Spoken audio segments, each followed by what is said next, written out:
अस्सलाम वालेकुम everyone, welcome to our channel.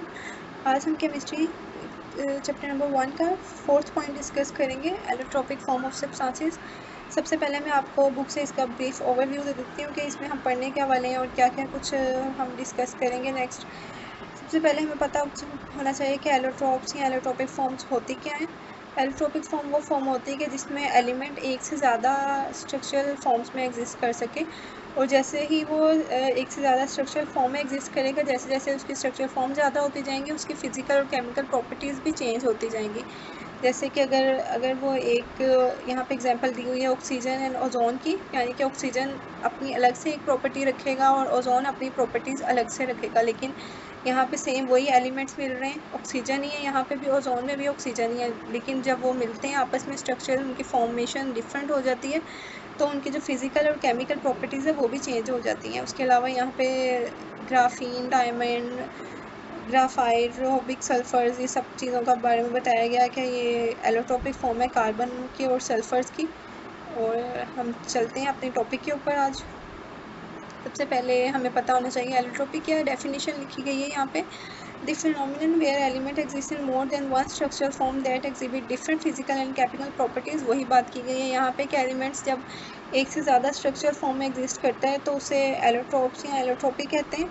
और उसकी जो प्रॉपर्टीज़ होती हैं फिज़िकल और केमिकल, यानी कि वो फिज़िकली क्या है और उसके अंदर वो केमिकली कैसी कैसी उसकी प्रॉपर्टीज़ हैं, वो बिल्कुल ही डिफरेंट हो जाती हैं एक दूसरे से। The individual structure forms are called allotropic forms and allotropes। वो कह रहे हैं कि जो इंडिविजुअल स्ट्रक्चर होगा फिर उसको हम कहते हैं एलोट्रोप्स या तो एलोट्रोपिक फॉर्म। एलोट्रोपिक से डिटेल इन टेक्स्ट, जो टेक्स्ट के अंदर एग्जांपल दी गई हैं मैंने वो सेम एज सच मेंशन किए और उनको पॉइंट वाइज एक्सप्लेन किया कि कैसे कैसे और कब कब होगा ये सब।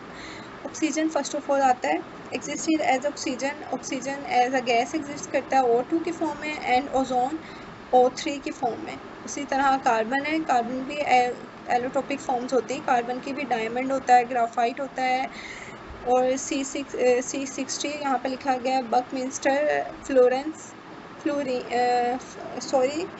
Fluorine and diamond. सबसे पहले हम पढ़ते हैं डायमंड जाइंट मैक्रोमोलिकुलर स्ट्रक्चर है, एक बहुत बड़ा स्ट्रक्चर है, एक मैक्रोमोलिकुलर स्ट्रक्चर है इसका। डायमंड ग्राफाइट है, वो लेयर स्ट्रक्चर होता है consisting of hexagonal ring of carbon atoms. Graphite के अंदर लेयर स्ट्रक्चर होता है, यानी कि लेयर्स होती हैं इसके अंदर स्ट्रक्चर्स की, और उसमें हेक्सागोनल अरेंजमेंट्स होती हैं कार्बन की। उसके अलावा C60 structure consist of sphere made up of atom arrange in pentagons and hexagons. यहाँ पे जो स्ट्रक्चर होता है वो पेंटागॉन्स और हेक्सागॉन, यानी कि C5 के through, penta mean 5 and hexa mean 6।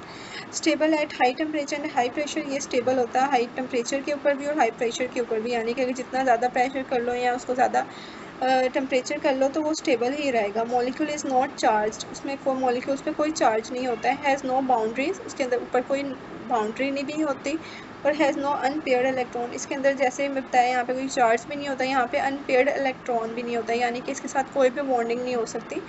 Cage like structure, यानी कि उसका एक केज लाइक स्ट्रक्चर होता है। कोवलेंट इन नेचर, हम ये स्ट्रक्चर यहाँ पे देख लेते हैं बुक के अंदर कि केज लाइक ये स्ट्रक्चर बताया गया है कि ये केज लाइक स्ट्रक्चर होता है।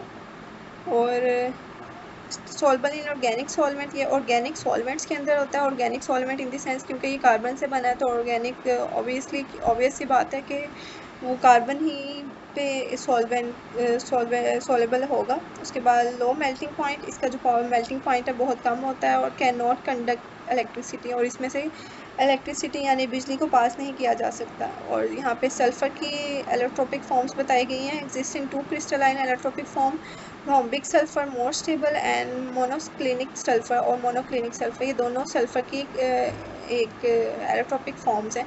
हम यहाँ पे इसको स्ट्रक्चर्स को भी देख लेते हैं। ग्राफीन का ये है, डायमंड का ये है, बक्समिंटर फ्लोरन का ये है, ग्राफाइट का ये है, रोम्बिक सल्फर का ये है, और मोनोक्लाइनिक सल्फर का ये है। ये सल्फर की दो एलोट्रोपिक फॉर्म्स हैं, और ये बाकी एक ऑक्सीजन ओजोन की तो बताई नहीं हुई है, ना ही ऑक्सीजन बताया गया। यहाँ पे सारी कार्बन की चारों ये ऊपर कार्बन की हैं एलोट्रोपिक फॉर्म्स, और ये 2 सल्फर की हैं, और ओजोन और ऑक्सीजन की एलोट्रोपिक फॉर्म्स हैं।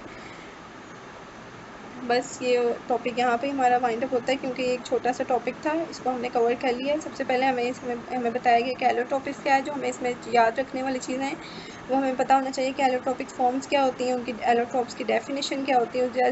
दैन फिर हमें पता होना चाहिए ऑक्सीजन की कितनी एलोट्रोपिक फॉर्म्स हैं, उसके अलावा कार्बन की कितनी है। कार्बन की 4 हैं, ऑक्सीजन की 2 हैं, कार्बन की 4 ये हैं, ग्राफीन, डायमंड, ये केज लाइक स्ट्रक्चर, ये ग्राफाइट है।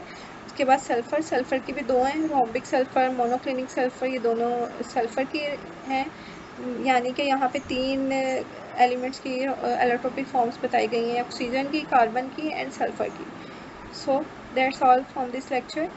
I hope you guys understand all the concept. If you have any kind of questions and queries, so please comment below, and do like and subscribe my channel. Thank you.